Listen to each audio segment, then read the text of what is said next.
तो जो क्वेश्चन आ सकते हैं आगे AYQ वो इसमें मैंने लिख दिए सारे के सारे। जैसे मैं आपसे क्वेश्चन पूछूं, इसने पूछा लार ग्रंथि पीतरस उधर इंसुलिन यकृत हाइड्रोक्लिक अम्ल अग्नाशय अमाइलेज, तो आपस में मिलान करना था। तो नीचे आंसर आ गया इसमें कि लार ग्रंथि अमाइलेज उधर हाइड्रोक्लिक अम्ल HCl जहां पर पीएच वैल्यू 1.5 के नजदीक होती है, और जो लीवर होता है वहां पर बाइल जूस पाया जाता है। कमेंट करके बताना बाइल जूस की पीएच वैल्यू कितनी है। पीएच वैल्यू की खोज किसने की? अमल की पीएच वैल्यू सबसे लोएस्ट कितनी होगी? XR की पीएच वैल्यू सबसे ज्यादा किसकी होगी? अग्नाशय इंसुलिन। इंसुलिन की खोज किसने की? इंसुलिन में कौन सी धातु पाई जाती है? कमेंट सेक्शन में बताना। तो ये क्वेश्चन हो गया। अब देख, अब इस क्वेश्चन से देख जी, मैंने जितने भी क्वेश्चन ये जो आपसे पूछे अभी ये सारे यहाँ लिख दिए इसी के नीचे। क्वेश्चन नंबर 3 है पहले ही पेज का। तो सामने से तैयारी हो जाएगी सर। हाँ ठीक है। जैसे मृदा को ढीला करने की पलटने की क्रिया है, तो मैंने यहाँ अम्लीय मृदा की पीएच वैल्यू, सारी मृदा की पीएच वैल्यू, भारत में जरूर मृदा सबसे ज्यादा पाई जाती है, फलाना फलाना दिख रहा होगा सब कुछ लिख दिया। तो ये PYQ मंत्रा सभी बच्चों को रिकमेंड करूंगा भाई, मजा नहीं आए तो फिर उसका कोई इलाज करो। ठीक है, और पूछ। रीजनिंग के लिए कोई बुक सर? रीजनिंग के लिए आर्यन पब्लिकेशन है, बहुत सारी किताबें नहीं होती है। रीजनिंग मंत्रा पढ़ो, पतली सी किताब, HSC के सारे PYQ एक्सप्लेनेशन थ्योरी, पहले चैप्टर वाइज है, फिर PYQ MCQ है, सारे के सारे थ्योरी वाली किताब है। ग्रुप डी के लिए है सर? ग्रुप डी के लिए बता दिए सारी CT मेंस। ये रहा प्रैक्टिस सेट, मेरा हार्ड कॉपी है।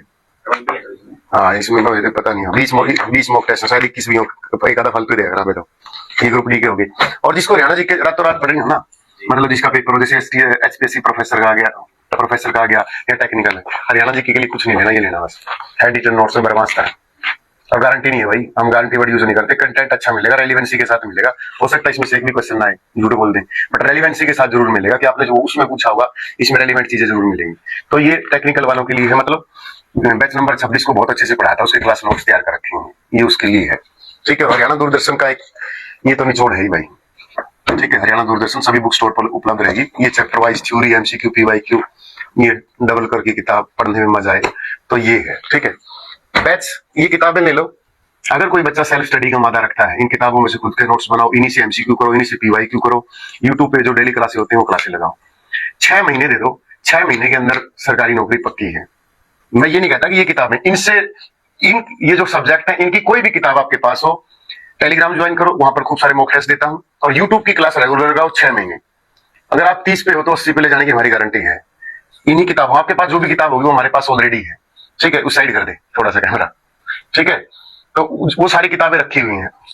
तो ये किताबें जो है ना, जो आपके पास ऑलरेडी है वो हमें पता है, हमारे पब्लिकेशन से अलग जो भी किताब होगी, हालांकि हम सारी नहीं रखते, जो रिकमेंडेड किताबें होती हैं वो रखते हैं, GS की, मैथ, रीजनिंग की, सब वो डाटा सारा टीचरों के पास है। तो आप यूट्यूब का टाइम दे हमें, और ऐप पर, अगर ऐप पे भी 1499 रुपए का कोर्स है, कोई 2299 1 साल का है, तो वो भी कोई ज्यादा नहीं। कोई बच्चा ही कि सर देखो, कई बच्चे कहते हैं कि कोचिंग एक बिजनेस है। बिजनेस नहीं है भाई, एक इन्वेस्टमेंट है। आप जब हम स्कूल में पढ़ते तो महीने के 200-300 रुपए देते थे, तो साल भर के 2,500-3,000 रुपए होते थे। तो यहाँ पर भी 1 साल के 2299 रुपए हैं, 6 महीने के 1499 है। तो कोचिंग को जो दुकान बोलते हैं, मुझे लगता है वो स्कूल में भी तो अपने आप से पूछना कि आप कौन सी दुकान में पढ़ के आए हो। स्कूल अपने टीचरों को सैलरी देता है, टीचर अच्छा कंटेंट देते हैं, पढ़ाते हैं, आप पढ़ के 2-3 बजे वापिस आ जाते हो। यही कोचिंग का होता है। कोचिंग हमारी इन्वेस्टमेंट है। हम अपना समय किताबों को देते हैं, और उन किताबों का जो हम समय देते हैं उसका जो मेहताना है वो हम लेते हैं, किसी से चोरी छकारी नहीं करते। दूसरी बात, झूठ बोल के की गारंटी है इन्हीं से बाहर कुछ नहीं आएगा, वो सब इस्तेमाल नहीं करते, क्योंकि हो सकता है कुछ भी ना आए। हो सकता है कि जैसे पिछली बार 25,000 में से 3,000 बच्चे लगे थे, विद स्क्रीनशॉट टेलीग्राम पर डाले गए हैं। कोई भर्ती में ऐसे नहीं कि हम सुपरस्टार घोषित कर दें अपने आप को या कुछ ऐसा ना। हमने बच्चों के सिलेक्शन विद स्क्रीनशॉट, कोई भी आलतू फालतू की वीडियो नहीं डालते। इवन 90% कोशिश रहती है कि हम जो बच्चा यहाँ मिठाई देने आता है, वो बच्चा शर्माता है फोटो खींचने से भी, वो बच्चा वीडियो बनाने से भी करता है, इसलिए हम स्क्रीनशॉट डाल देते हैं। डेडिकेशन जरूरी है। जो बच्चे सुबह 4 बजे उठ के प्रैक्टिस करते हैं, फिर शाम को जाते हैं, दिन में लाइब्रेरी में पढ़ते हैं, तो वो पागल नहीं है। उनको अपने माँ बाप के सपनों का पता है कि मुझे कुछ करना है, घर की गरीबी की जो दहलीज है उसको पार करना है।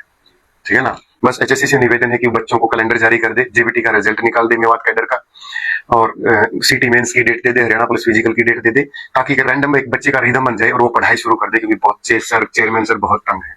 प्लीज, आपके पास ये बात बहुत बार पहुंच भी चुकी है, और आपसे उम्मीद इसलिए ज्यादा करते हैं क्योंकि आप वकालत करके आए हैं, और वकील से बड़ा जज करने वाला, मतलब वकील जो बातों की ऑब्जर्वेशन है जज कर सकता है, वो कोई नहीं कर सकता। तो बच्चों की बहुत सारी जो मानसिक उत्पीड़न उनका शिकार हो रहे हैं, तो चेयरमैन सर प्लीज JBT का रिजल्ट भी निकालें और बच्चों को जल्दी जल्दी पेपर के बारे में सूचित करें।